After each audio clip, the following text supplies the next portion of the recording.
Hello, this week you learn Chapter 11, Living Abroad, Unit 2, Life in Wellington. This is Unit 1 you learned last week, and I want you to check the answer that you did last week. Let's check your answer.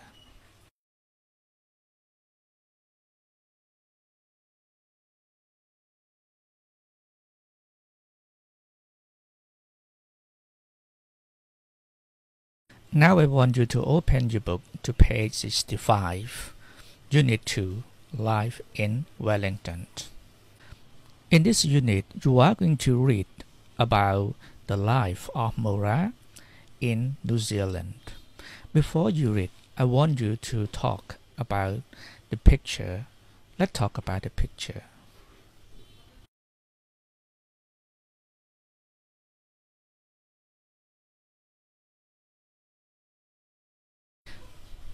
After talking about the picture, and before you read the story,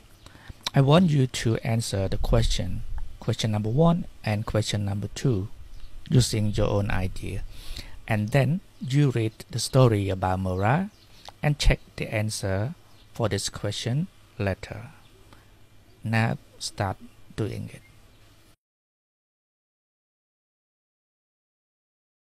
Before you read the story and check your answer, I want you to learn some words first. There are 4 words that you learn today: crowded, adjective; industrial, adjective; suffer, verb; lack of is noun phrase. The word crowded, adjective, containing a lot of people, especially too many ដែលមានន័យថា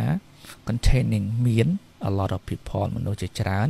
especially ជាពិសេស too many ច្រើនជ្រុល For example, was the pool crowded? តើអាងហែលទឹកវាកកកុញទៅដោយមនុស្សជាច្រើនឬ Industrial, adjective,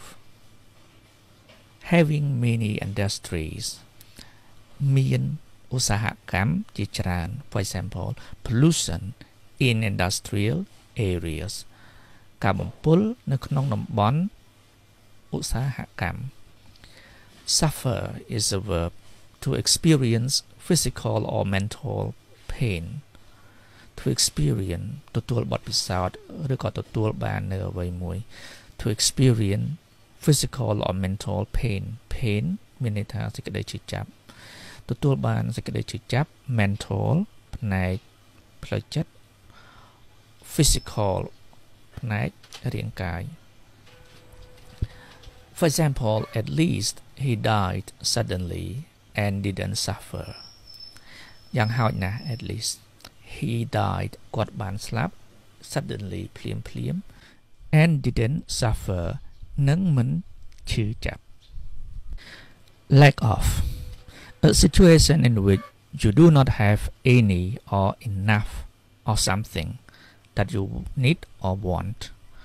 A situation ស្ថានភាព in which ដែល you do not have ដែលអ្នកមិនមាន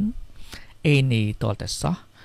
or enough ឬក៏គ្រប់គ្រាន់ of something នៃរបស់អ្វីមួយ that ដែល you need or want ដែលអ្នកត្រូវការឬក៏ចង់ For example, the match was cancelled because of lack of support. The match ការប្រកួត was cancelled ត្រូវបានលុបចោល because of ក៏ព្រោះតែ lack of support ខ្វះ lack of ខ្វះ support ការឧបត្ថម្ភឬក៏ការគាំទ្រ Okay, that's all for vocabulary. And now I want you to read the story. You have 5 minutes to read the story. Let's get started.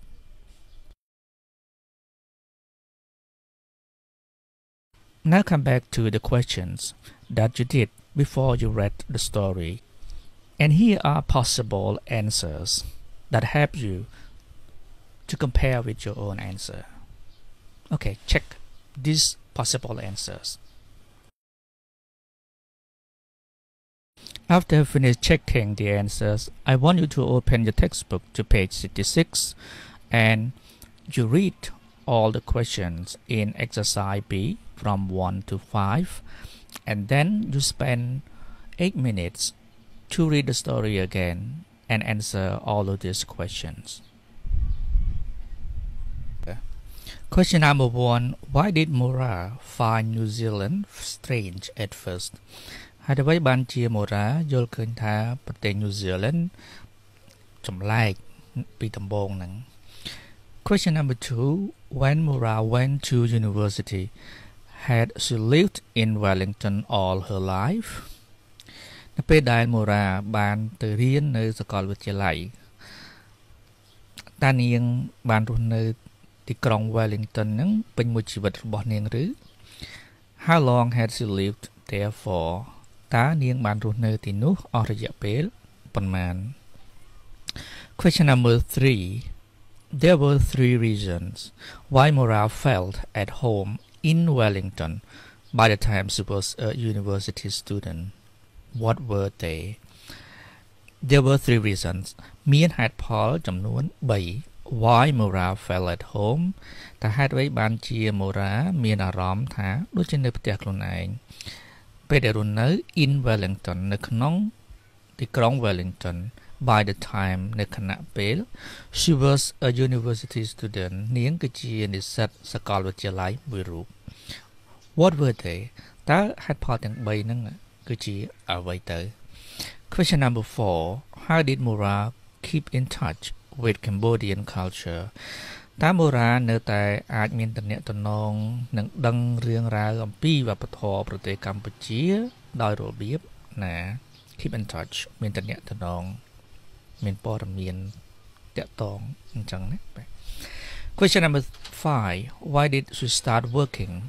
while she was a university student តើហេតុអ្វីបានជានាង start working ចាប់ផ្ដើមធ្វើការងារ while ខណៈពេល she was a university student នាងគឺជានិស្សិតសាកលវិទ្យាល័យម្នាក់ Okay, that's all. And now you read the story and answer all of these questions. The answer for this exercise I will give you next week.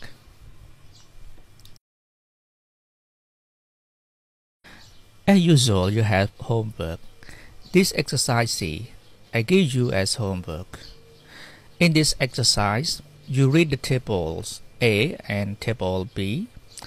and then you match the statements in the table A with the statement in table B to make 5 correct statements. Okay, that's all for today, and the answer for this exercise I will give you next week too. See you next week.